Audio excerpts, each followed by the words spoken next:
afternoon, everybody. Let's welcome our guest speaker for today's Colonel Sanjeev Relia, served for over 32 years in the Corps of Signals as a supporting arm in the Indian Army, who were responsible for the Army's entire systems of communication. During this period, he gained expertise in the field of telecom, the establishment of voice and data networks. He's brigade major of a mountain brigade in CI Ops in the state of J&K also. In the last 2 years, he has conducted a number of training cum certification sessions on various aspects. Also, he has badged multiple certification courses as well, presently working as a consultant for 2 companies and progressively implementing cybersecurity and data protection projects. Let's welcome Sir once again. Thank you so much. Now. Yeah, you can all hear me? Yes, sir. Okay, once again, sorry for this delayed 29 minutes to be precise is the delay. So I'm sure some of you must be cribbing that I'm going to miss on my lunch. So just have a little bit of patience. The topic for today's webinar is establishment of cybersecurity culture in workplace. And the pointers that I thought I should speak on, how you should go about establishing this culture in your workplace is that first you need to understand why there is a need of cybersecurity. I mean, if I see 10 years ago, nobody told me that I need to secure my business through the cyberspace. 15 years ago, there was no cyberspace at all. In fact, most of us had not even heard of internet, or 20 years ago. So why there is a need today that we need to have cybersecurity to secure my business? Then another important aspect is that so I can explain to you what the ecosystem today is, but when you buy a security solution, or when you get a security solution for yourself, it is not for today. You must keep in mind what is the future ecosystem, what are the kind of technologies that are going to come in future, and then you will be able to plan the best system for your business. Then a word about inculcating cyber security awareness amongst your peers, your staff, the people who work for you, and how to find the right solutions for your business. So that is what I'm going to be talking about for about 40 minutes, 30 to 40 minutes. And I'm sure you will have a large number of questions. If you are working in the industry, you will have, certainly if you are a student, then I'm sure the questions will be that, okay, you have said that this is the kind of solution. I want to be a part of this solution. How do I do it? So let's begin the session today. I have one rule that in case you have a doubt, you are most welcome to shoot it there, unless you want to wait for the end and want to once I have finished. So I have no issues at all. At any stage of my talk, just raise your hand, and if I don't look at the screen where the hand is, then maybe interrupt me and tell me that, sir, you have said this and I have not understood this aspect. So I have no issues about it. Okay. All right. So cyber security and cyber threats are not some new terms. They have been around for some maybe 30, 35, 40 years. Since internet has come, these terms have been there. What started as, initially that my computer has a virus, then it slowly became that my system or my network has a malware, has now today, we all today say my sound system problem, sir. Sorry? You can't hear me? Sir, sound problem. Your sound is not clearly, sir. Okay, Pooja, can you confirm if you can hear me? Yes, sir, I can hear you. It might be some network glitch from his end. Okay, yeah, okay. So I think you will have to change the network you are logged into. So what I was saying is that, each day we hear of new terms that are coming in for last about 10 years. We hear of new cases of cyber crime, cyber fraud happening in the country. So what has changed with time is that what has changed in the cyberspace is that these things have now started to impact you and me, common people of this country. It has started to impact our business, and when it starts impacting our business, when we start losing money in cyberspace like this, that is the time we tend to get a little bit serious, and we feel that yes, now we need to do something about this. During the pandemic, there are only 2 things that grew exponentially. One was the number of COVID cases in the country. Obviously, each day we would see the graph going up. And the other thing that grew exponentially was the rate of cybercrime globally and specifically in India. I mean, the way cybercrime has grown in last 2 years is not a joke actually, and it has left everyone wondering, including the judiciary and the law enforcement agency, that how to tackle with it. Can you go to the next slide?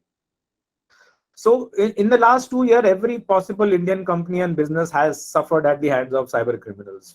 From companies like Airtel, which is one of the biggest mobility providers in the country, where data of about 32 crore subscribers was put to risk and was available on the internet for the hackers to take away. Companies like JustPay and Razorpay, whose services you and I are using to transact money, they get attacked. To a mithai shop like Haldiram, who became a victim of to a ransomware attack, and the demand of money incidentally was about 5 crores. So imagine who's left. Nobody is left. IT companies, edtech companies, PSUs, BFSI, restaurants, manufacturing companies, small scale business organization, all of them today are suffering at the hands of cyber criminal. In fact, I remember just a few 2-3 months back, I was addressing the Mewar Chamber of Commerce on the aspects of cybercrime and cyber law, and there were about 32 people who were attending my presentation that day. It was organized by the police there to make them aware about cybercrime. And each one of them had a story to tell me that, sir, this is how we have suffered. In fact, I spoke less and they spoke more about their miseries and their problems. And one of them accepted of having paid 1 crore of rupees as ransom money to have his data unlocked, which is not a small money. So what I'm trying to get at is that gone are those days when someone could claim that nothing like this can happen to his or her business and my business is completely safe. We are living in very, very difficult times. In the earlier times, if you wanted to rob a bank, you had to get hold of a weapon, you needed a vehicle, you needed a mask on your face, and then you walked into the bank with 3-4 people and hope that police may not turn up, somebody may not put up an alarm. Today you can steal bigger amounts of money sitting in the comfort of your home, or maybe in the Starbucks cafe, or maybe in the lounge of an airport, and transfer that money to your accounts in cryptocurrency through a third country or a fourth country, and nobody gets to know how this has happened. So that is the kind of technology today even the hackers are using, even the cyber criminals are using, and hence we all need to be prepared to take on the onslaught of these people. The next one, please. Now, let me tell you a recent case of an MD of a company who felt that he has the best ever IT team in his. So according to him, an IT team was capable of taking care of cybersecurity needs of his company. So and he felt that his IT team is good, and they were good, of course, and every possible measure has been taken to protect the network from any kind of fraud. Now, since they became a client of mine, so I will not take their name. Suffice to say that this XYZ Associates, which I have written, is a company of chartered accountants based out of Delhi. And during the month of July and August, you all would agree with me that they are the busiest people in the country, because that is the time they are filing your income tax returns. Now, in 2020, when the pandemic hit, they all shifted to working from home because it was convenient. The offices were closed. And while they were all working from home, they needed to share files with each other. And some of their employees were finding it difficult to log on to the office network. So they went back to the IT team, and the IT team, after carrying out an analysis, said that, okay, sir, they told the MD of the company that, sir, out of the 30 people who are top-notch, chartered accountants of this country, 8 are not able to log in. And I feel that, the IT guy said that, I feel that if we unblock the TCP/IP port 445 on a firewall, this problem will be taken care of. So the MD said, okay, go ahead and do it. So they to make sure that everyone is able to share their data with each other, they unblock port 445, TCP 445 port. Now, this carried on for about 2 months beautifully, and nothing happened. But in the month of August 20, when they were all working from home, one of their employees, she received a phishing email, which perhaps she did not realize that this is a phishing email. And she clicked on the link of that was forwarded on the phishing email, and a malware by the name of Lockbit got installed on her laptop. And if you are in the cyber world, I'm sure you would have heard that Lockbit created a whole lot of chaos during the lockdown in 2020 and 21, and there are a large number of versions of Lockbit which were floating around, and they're still floating around. People are still trying to kind of cope with Lockbit. Now this Lockbit which got installed on her machine, it has a very unique feature. It uses TCP port 445, which was unblocked. So using this port, the Lockbit spread on the entire network, and it encrypted the data of their server. So despite having a team which was best, the entire data of theirs, for which they had not even taken a backup, for which they had not mirrored, they had not stored it on a cloud, nothing of that they had done. Everything got locked, and they lost a whole lot of data. They had got a ransom. If you see the picture on the screen on the right side, it is a screenshot of their server. It is, I think, of the 22nd of August or something, or 20th of August.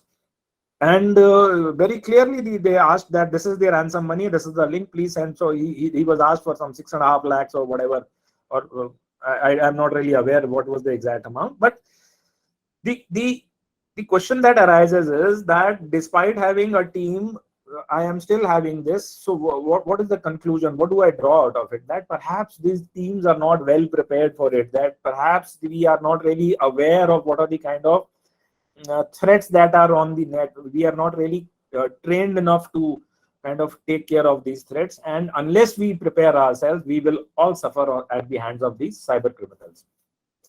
Now the question that arises is that why are cyber attacks getting so rampant? We rarely heard of any business houses or companies or small businesses being attacked. Maybe just about 5 years ago there was hardly anything. Today, if you open the newspaper, every day there is a news of people getting hacked, their accounts getting hacked into, or frauds happening and stuff like that. So what has happened in the last 5-10 years that everyone seems to be today suffering at the hands of these online fraudsters, and we are not really able to do much about it? The answer is simple. First is the use of digital technology, which we are relying on very heavily, and second is the reach of internet.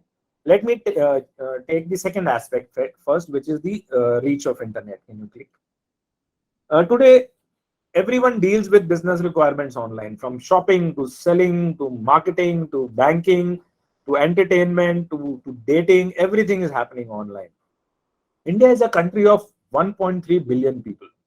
And as per the official record of the government, there are 600 million internet users in this country. 600 million, ladies and gentlemen. This figure is more than the total population of United States of America, and about 5 times the population of Japan. Now look at the enormity of the problem we have. We have such a massive population which is present online, which actually doesn't realize what are the vulnerabilities there. They're not even aware, and they're using the facility. That is the issue today. People in far-flung area of the country, tier 1 and tier 2 cities, are using internet for banking needs, using UPI. E-commerce portals are today delivering in small cities. All this did not happen 3, 4, 5 years back. So the reach of internet has increased so much that more and more people are joining this bandwagon and getting onto it, and they're doing their routine functions on this, and hence perhaps that is the reason why the number of cases, the rate of cases is increasing exponentially in this country. Now coming to the other aspect, which is use of digital technology. I don't think I need to elaborate how IT and OT have impacted our lives in our business. IT, I'm sure you all understand, is information technology, networks, laptops, stuff like that. OT stands for those of you who don't understand, stands for operational technology. And we are today knowingly or unknowingly using a whole lot of OT in our business requirement. Now let me tell you an example where how OT is used. So just a second. Have you gone to the next slide? Can you go to the next slide, please? Okay, let's leave it there. Thank you.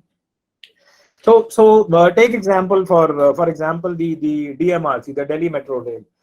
So there are a whole lot of underground stations in Delhi Metro, and each metro station at a given time has during the peak hours have thousands of passengers. So there is a requirement of pushing in oxygen into those underground stations and pumping out the carbon dioxide. How is this being controlled? It is all being controlled using sensors which are all over the underground station, and these sensors are being controlled through various control systems, which is what we call the operational technology.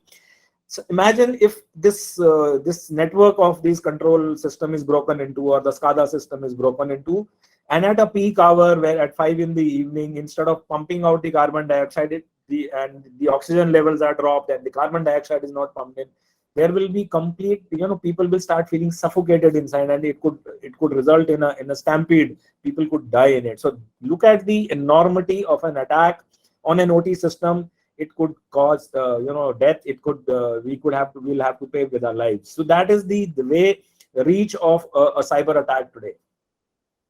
So we need to understand that each technology comes with its own vulnerabilities and shortcomings. As newer and newer technologies take over, and from the older ones, new vulnerabilities and challenges will come with those technologies. I'm sure if you're in business, you too are dependent on a whole lot of IT and OT. I mean, depending on what your business is. It could be just a use of computer in the office to maybe what I have just said about the underground metro station. I mean, the spectrum is very, very wide, and a whole lot of technology is being used. Besides what is being used today, we are standing at the cusp where large newer forms of technology are coming in, which are going to be used to transform your business. And what is called business transformation. Use of this technology to take your business, to take your customer satisfaction from the present level to another level where you can earn much more. So that is what business transformation is. So let me just tell you one by one what are these 5-6 technologies which are going to be omnipresent, and we all are going to be used. Next one, please. Obviously, the first one is automation and IT, OT, which I've just spoken about. So I will not. This will continue to be in part of your business for times to come, for many, many years to come. The next technology, one more click. The next technology that is going to be, sorry, one minus. Which is going to be used by all of us is artificial intelligence. Now, AI till some time back was an experimental topic. People in colleges, people who are doing research would talk of AI. But today, AI has and AI-based applications are a reality. They can transform your business to another level.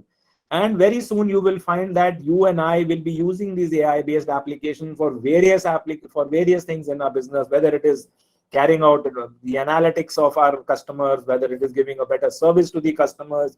I mean, you name a thing, AI will find its way into it. Now, when AI comes in, there will be vulnerabilities of AI that will also form part of your business now. So you will have to take care of those vulnerabilities and find solutions how to ensure that your business remains when you are using these AI-based applications.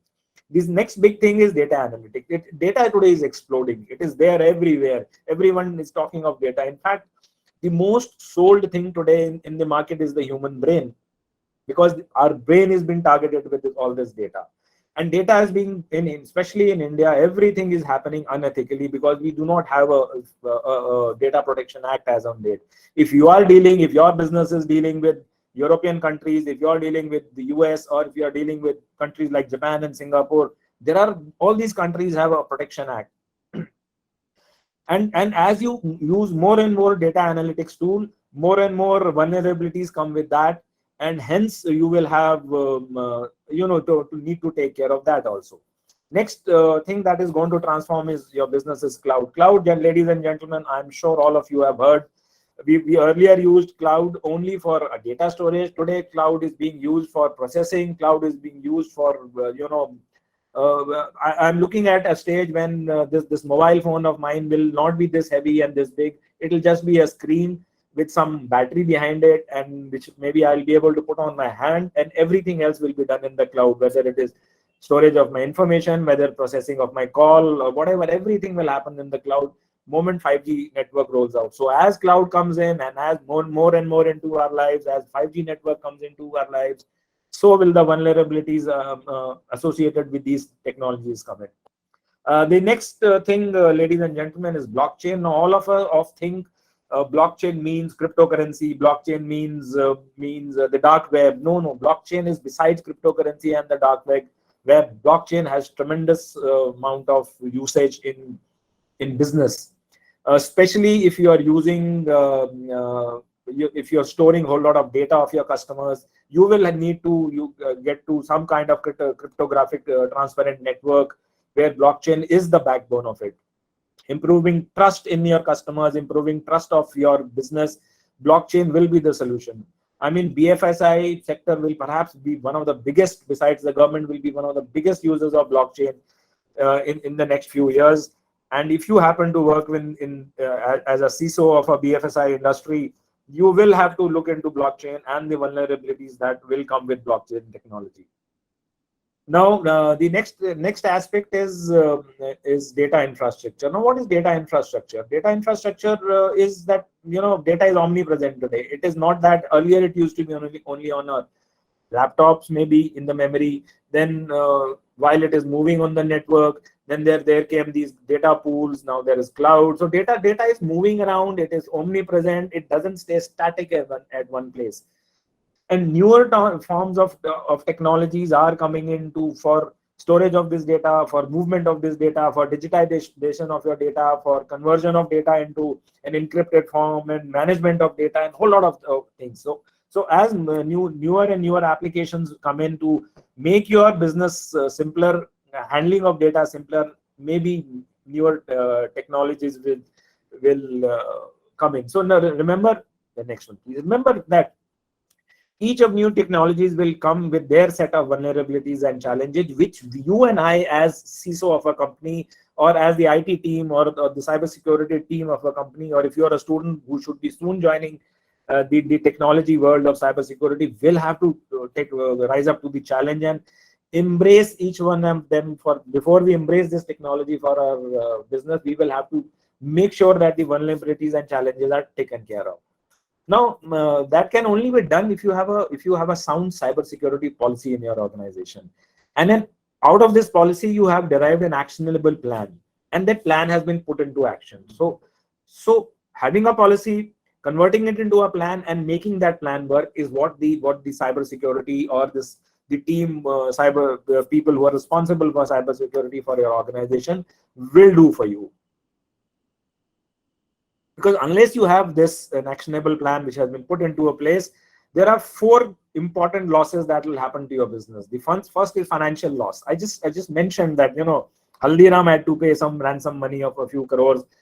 This customer I spoke of had to pay some 6.5 lakhs or whatever he had to pay. So money is the first thing you will lose. With this also, with these attacks also come the recovery cost. Now, every time you suffer an attack, you have to bring your network, you have to bounce back and get your network to that level where it was before the attack. Your data has to be recovered, your systems have to be recovered, it has to be made into a well-oiled machine once again like it was functioning earlier, and you need to take care of, block these vulnerabilities, patch these vulnerabilities and stuff like that. So you spend more and more money. Now, if you do not have a cybersecurity plan or a security plan like you have for your physical access, then this cost will be tremendous, because suddenly if you go and tell somebody that, look here, all my data is gone, then it becomes extremely costly to kind of recover that. So you need to spend right now your time, invest your time and your money into aspects which will ensure that you do not suffer these losses. The third one is damage to reputation.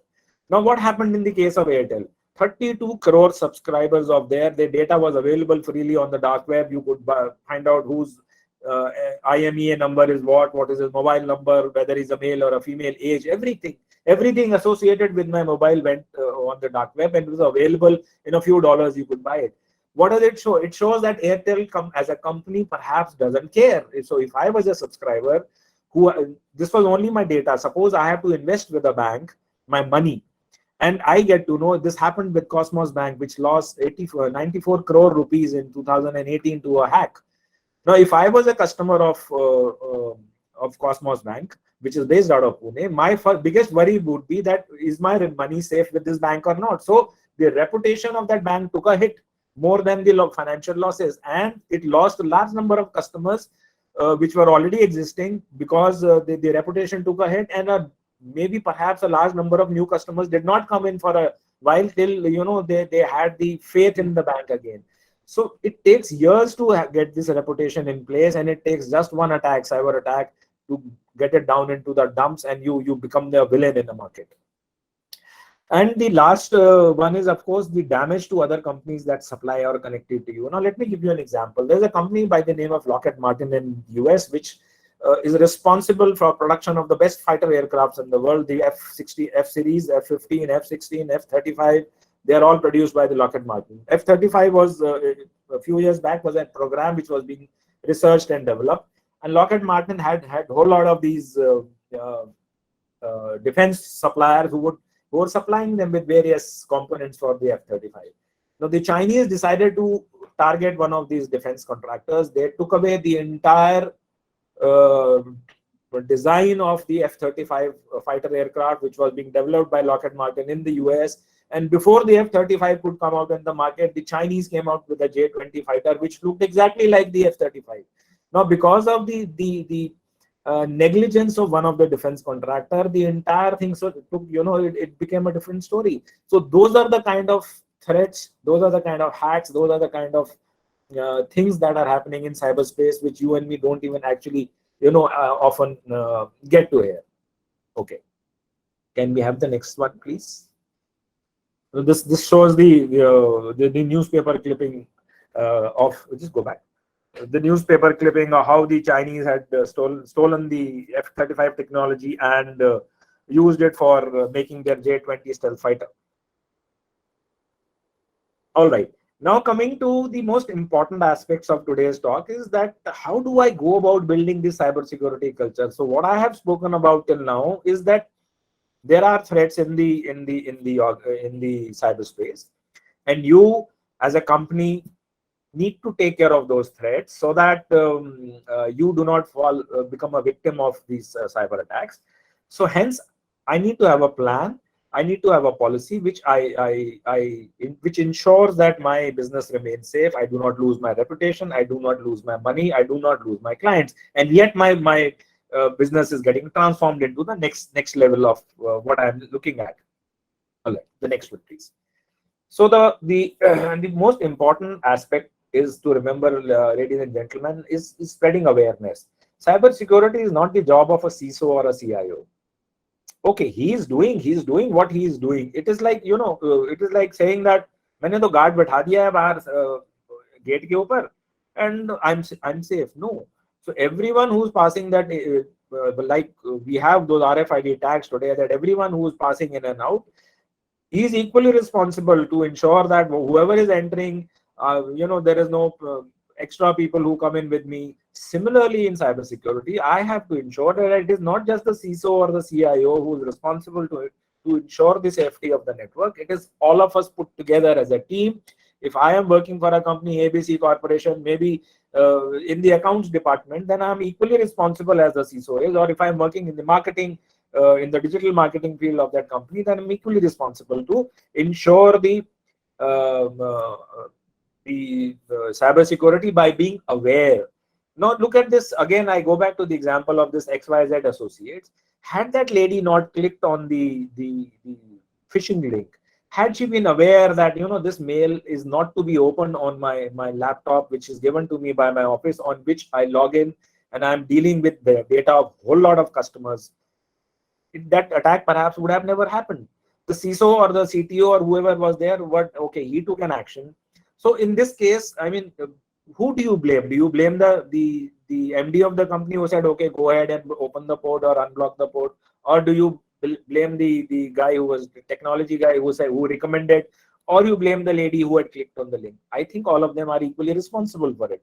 So that is why I say cybersecurity awareness amongst your staff, amongst your people who work for your company is extremely essential. Next one.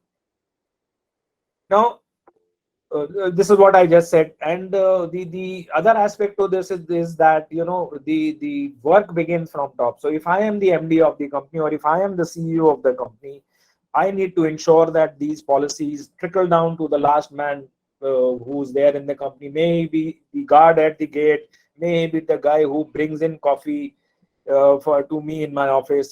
Even he could be as much a threat as this MD of the company is.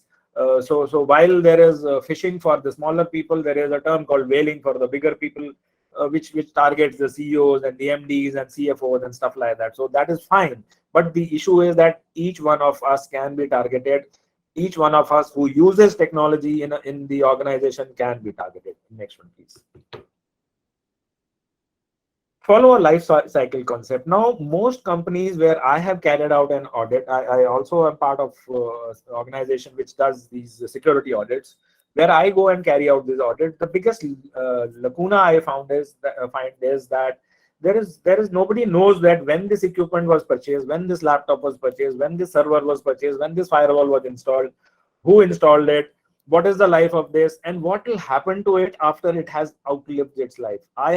My laptop today is not functioning. I go to the CTO and the CTO gives me a new laptop, and what happens to the old laptop, nobody knows. It still may have data, it may still have information which is very, very specific to your country, which could be used by the hackers. So you have to have, as part of your cybersecurity plan, you need to follow this life cycle concept, where from what we call the womb to tomb concept, that from the time the equipment comes to the time the equipment is disposed of, how it is disposed of, everything is documented and taken care of by somebody who is responsible for it. All right. Now there is another. Can I request you to please mute? All right. So there is another thing which I often hear when I visit companies is that I have no data to leave, or I have. Parajwal Kumar, can you please mute your mic? Yeah. Rajwal Kumar, can you please mute yourself? Yeah, he's done. He's done. All right. So I have no data and I have no money to lose. So why should I have a cybersecurity? Why should I spend money on cybersecurity? Makes sense. If I have no money to lose on my network, or if I have no data of my customers of mine, so let's take for an example. There is which had come in the newspaper also a few years back. So there was this cyber cafe kind of a place. So this gentleman was running 3-4 cyber cafes, and each cafe he had about 10-12 computers, or roughly about 50-60 computers he was using, and he had no firewalls, and he had not even any antiviruses, leave alone any other aspect of cybersecurity. Now it so happened that the police one day reached his doorstep and said, "Look here, friend, you have been responsible in carrying out cyber attacks on XYZ bank." He was taken aback. So that is when he actually got to hear about something about botnets. A botnet is the word botnet is from robot. The first 3 letters are robot, bot from robot, and internet say net. So botnet is what happens to your. It's like a robot on the internet. My device, which is lying idle right now, because of a malware, becomes a botnet, which is then used by the person who has made it into a botnet to carry out a distributed denial service of attack. The maximum number of computers that were used to carry out a denial of service attack on a government organization in India happened to be in India. So what if I don't have any data or money to use? I yet need to have a policy. I yet need to take measures to ensure that I do not form part of such a racket where my IT hardware has fallen victim to such stuff. So I hope you've understood what I was trying to say. Next one, please.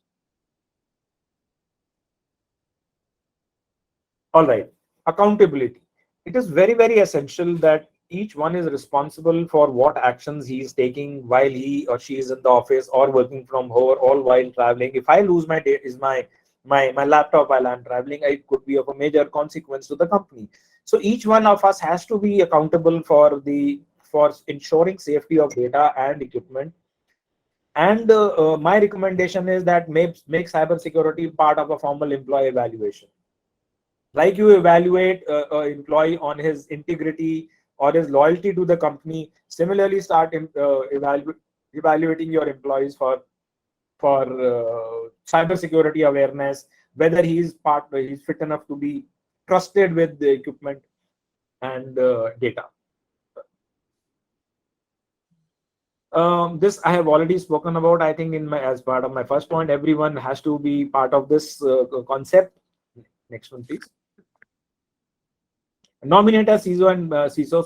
So if you are a company, even if you are a mid-sized company or a small-sized company, and you deal with customers, you have data which needs to be protected, then might as well nominate a CISO. Yes, I understand it costs a bit of money, but it is better to be safe than sorry at a later date, because the losses will be multifold of what you will spend on a CISO or a security community, whatever you may call them, maybe 1%, 2%, 3 people. It's completely the biggest challenge in today's world is the insider threat.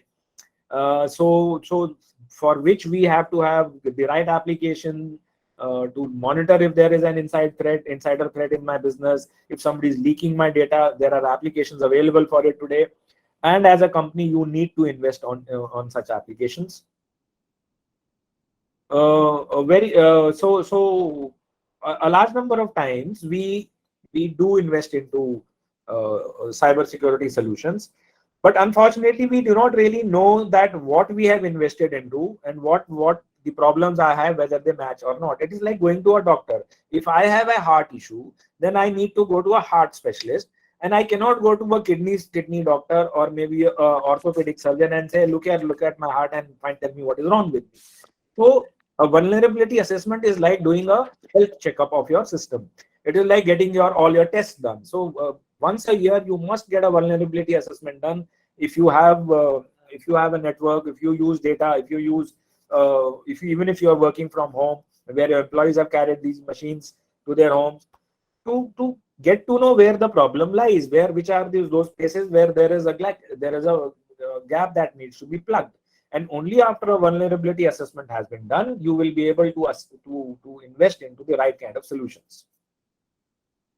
And like I said, then after the vulnerability assessment, you need to ask the expert. Like I said, if you have a heart problem, so if my overall test says that I have a heart problem, then I need to go to a heart specialist.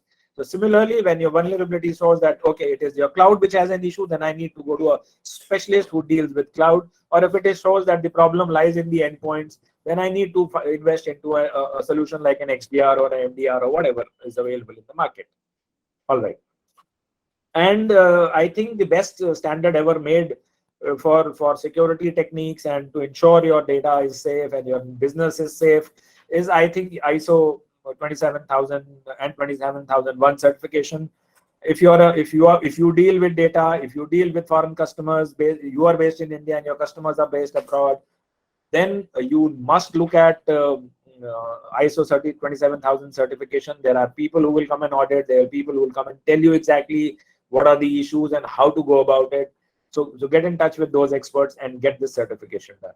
All right. So like I had promised that I will speak for 40 minutes, and of course, can we have one more click? Last and most important is that the humans are the weakest link.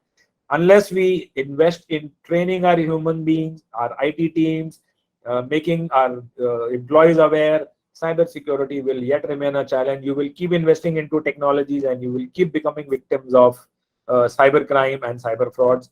And unless you invest into your HR, you will not be able to kind of find the right solutions. Okay, so I have finished with what I have to speak in exactly 40 minutes. Like I said, I'm sure you all have a large number of questions. I will be happy to take them. Thank you so much, Mr. Sanjeev. It was a very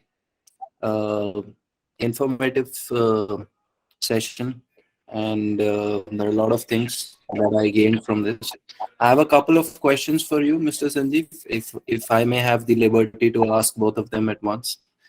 Yes, Budesh, go ahead. So my first question is, obviously, if someone is not a business, what kind of knowledge base should I prepare myself?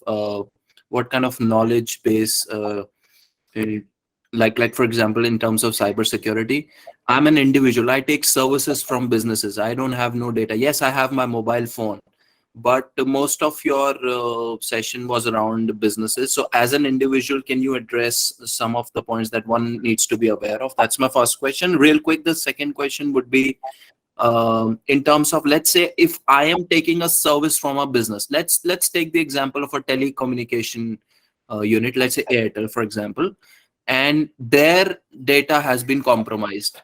Now, does this depend on the contract that I've signed with them, or in any case, their data loss or their data security loss is invariably my loss too? Okay, so there is this concept of, let me take your second question first. Yes. What is called a data fiduciary? When I have invested when I am signing a contract with Airtel, a fiduciary is somebody whom you trust. Like a bank is a fiduciary for my money. When I give my money to the bank, I expect my bank to keep my money safely and not lose the money. And when I need the money, give me my money back. So that is the relationship between me and my bank as a money fiduciary. Similarly, data fiduciary is somebody with whom I have entrusted my data. So for in your case, for example, you have Airtel where you have entrusted your data, and Airtel loses this data. So if there is a Data Protection Act in this country, then Airtel can be taken to court for it, and Airtel will have to pay every possible loss that you have suffered because of the hack on Airtel, because of which Airtel lost that data. Of course, then you have to file that complaint and you have to go to court and fight that case. So there will be special courts for this. Hopefully, the Cyber Appellate Tribunal should be able to take care of this. But when I have entrusted my data on a fiduciary, it is the responsibility of that fiduciary and that intermediary to ensure safety and security of that data. That is for sure. That is under the IT Act also. Your first, I hope that answers your question. Yes, thank you. Okay. Your first question was that I'm an individual. I really don't have a company, but you do deal with companies. So you perhaps your data goes to those companies, and their data perhaps on mails, maybe some files shared and stuff like that does happen. So you need to basic level of hygiene, cyber hygiene has to be maintained. I mean, if you have not invested into something like a firewall or a antivirus, then you must do that immediately, because it is your responsibility as much to make sure that the data of that company, which they would have shared through an email to you, does not get lost through another phishing attack on you, or maybe through a malware attack. So it is a mutual thing. When two people are exchanging a mail which has data in it, then the responsibility of ensuring safety of that data lies with both the parties, and not just one party who has initiated it or the party who has received it. So both are equally responsible. Right. Thank you so much. So I understand from the second part of your reply that because the technology would grow from here, and we expect more and more technological revolutions to come into the equation, it is all the more essential for every individual to be at least aware of the basic concepts of cybersecurity to keep themselves safe and for the generations to come forward. Absolutely. You hit the nail on the head. Thank you, sir. Yes, somebody had raised a hand. Anisha. Anisha, you have a question. So we have few questions in the text bar. Can you please check it? Okay.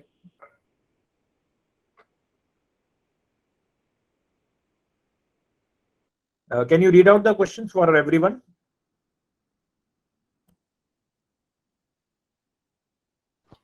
Anisha, can you read the question out?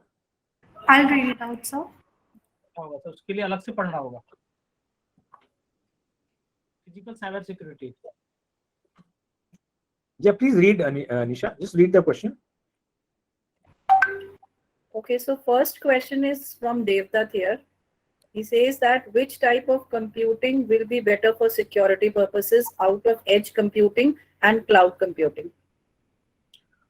So it depends which type of computing. Okay, so it depends what is your what is the kind of network you are running, what are your business requirements. So I can't just tell you, okay, cloud is better than edge, while your requirement of cloud may not be there, or maybe edge is better than cloud for certain solutions. So it completely depends on the kind of work you do, the kind of business you have, the kind of reach you have, the number of people you have. Yes, certainly cloud has a tremendous amount of advantages over edge computing, but and with each passing day, cloud will continue to grow. Cloud will continue to form part of all our lives. I mean, today, if I am able to get 15 GB of storage on Gmail, it is because it is stored on the Google Cloud or whichever cloud they have. And my requirement will continue to grow. My data will continue to grow.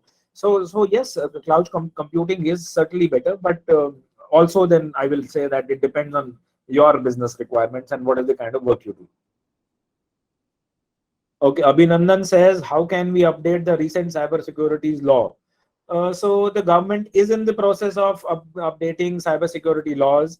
The IT Act was made in 2000 and then amended in 2008. So it's been 14 years now. In 2019, the Data Protection Bill was introduced in the Parliament, which has now been taken back by the government because they now want to bring in an act which is an amalgamation of IT Act and Data Protection. So perhaps in a year or two, hopefully we will have the new IT Act and Data Protection Act, which should meet our requirements. And it should not. So the issue right now with the government was that in the present form, with some 59 amendments recommended, it would have slowed down business, which they don't want to happen, and that is why it has gone back. And there will be a new bill that will come in. Hi sir, how can we? I hope that Abhinandan, that answers your question. Gurbakh Singh says that, hi sir, how can we apply intrusion detection and classification on UNSD ND15 dataset using machine learning and deep learning? I'm sorry, I have not dealt with machine learning and deep learning, so I will not be able to really satisfy this question. But Gurbakh, what exactly are you looking at? If you could explain to me. Is Gurbakh here?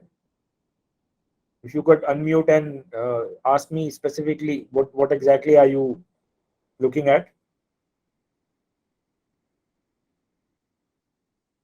You are not unmuted. You have to unmute yourself. Gurbakh says just unmute yourself. Yes. Yes, tell me, Gurbakh.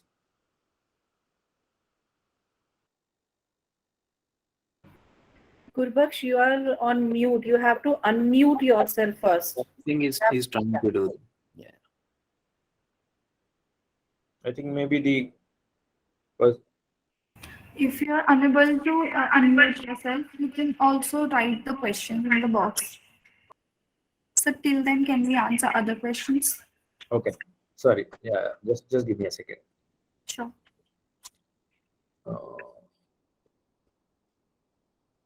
Yeah. So how the next one is, how do we manage third-party risks?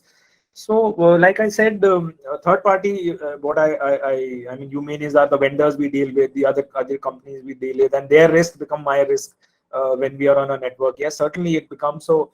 So there are applications today available which can be used to manage specifically third-party risk. You will need to like I said, get an audit done of your system.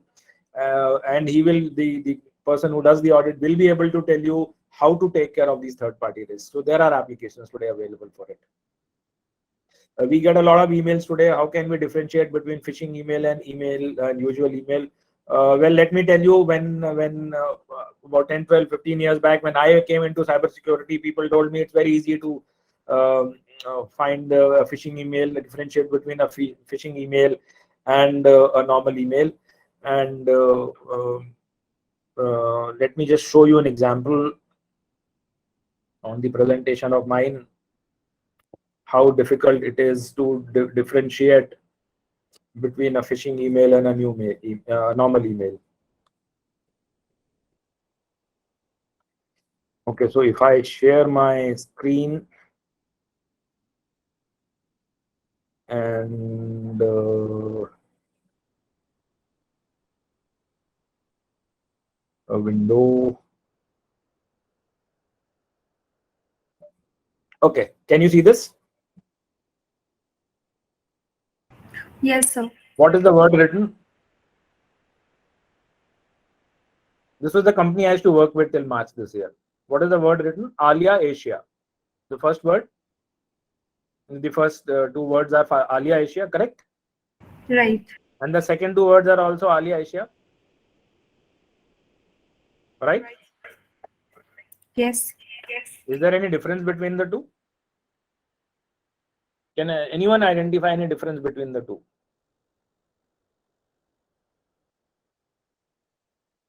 Come on, you are all from IT industry or students who are in the IT courses. Any difference between the two? So I guess like font size is different. Font size is different. No, font size is the same. It is Arial 28 as you see on my presentation. It shows. So Okay. the second alia is coming as a spelling mistake, and in the first Asia, S and I are underlined for some kind of mistake probably. So if a phishing email came to you with first Alia Asia, if an email came to you, my email ID used to be sanjeev@aliaasia.com. Now, if an email came to me from say praveen@aliaasia.com using first Alia Asia, and if it came from the second Alia Asia, can I make out? Let us see. I will copy this. I will just give it a while try. Okay. Maybe spelling errors would obviously. In the mail, the spelling error will not come. No? Yes. Mail in the mail, where will spelling error come? So okay, I will stop sharing this, and I will now open my Google screen, and I will. Where is it? Okay, can you see this now? Google. I have pasted the first Alia Asia here. The second Alia Asia. Sorry. How many results does it show? 48,70,000 results. Correct. Okay, I will open another screen and I will copy the second Alia Asia on it. Where is my screen gone? Okay, I will paste the second Alia Asia on this. What does it say? Your search did not match any documents. Now, can you differentiate the spelling mistake in this Alia Asia and this Alia Asia? Of course, A is capital. I will make it into small. Even then, it will not. Here also, I'll make it into a capital. Okay. It still has 48,70,000, and in this Alia Asia, not a single match. Well, that is how difficult it is to. So I've given you this example to show you how difficult it is to actually identify a phishing email. The Alia Asia. Okay, if I show you again my screen. Hi, sir. Yeah. My voice is audible? Yeah, just a second. This Alia Asia has English alphabet ALEAASIA. This Alia Asia has the Russian alphabet A. All the A's are Russian alphabets. Can you differentiate between the two? No. So if I created an email ID, fake email account with this Alia Asia on it and send you phishing emails, let me tell you, even I won't be able to make out which is the actual one and which is the fraud one. So it is that difficult. Earlier, people would say that there will be spelling mistakes, the way it has been formed, or maybe the HDFC may be written as HFDC, and you have to be careful. All that is fine, but if a hacker is smart enough, he will make sure that you will never be able to make out this is a phishing email. So maybe perhaps use VirusTotal. If you doubt that could be a phishing link, copy that link and put it on VirusTotal, and you will be able to it will be able to tell you, yes, this is a phishing link. I normally do that. All right. Okay, Sanjeev ji, what is the reasoning behind this? Is there a special character bit behind? That second A was Russian A. It was not in English, it was in Russian. So obviously it produced no result. Yes, okay. Yeah. Okay. Select menu activities. Okay, what is this? What are good cybersecurity practices that an individual can practice on his own? There are a whole lot of them, cybersecurity practices, if you're looking for yourself or your children. We keep putting them. Think Cyber will start putting these cyber hygiene practices on our website. You can click and check. We will make these short videos also and put. There are a whole lot of them I can talk of, and if you follow us, you will get to know all of this. My email ID is very simple. I will type it here. It is sanjeev@phinkcyberia.com. That's my email ID. All right. Can you please express again how does the botnet work? Botnet is so what happens is there is a malware that is used to take control of my PC. It is like when there was an issue happening and my camera was not working and my mic was not working on the previous uh, application. So I downloaded a vShare or whatever, any share kind of a application so that he could check what was wrong. So there are so a botnet is a malware. It starts with a malware. It takes control of my computer, and it works when my system is lying idle, or even when I'm working on it. It quietly is doing these ping attacks.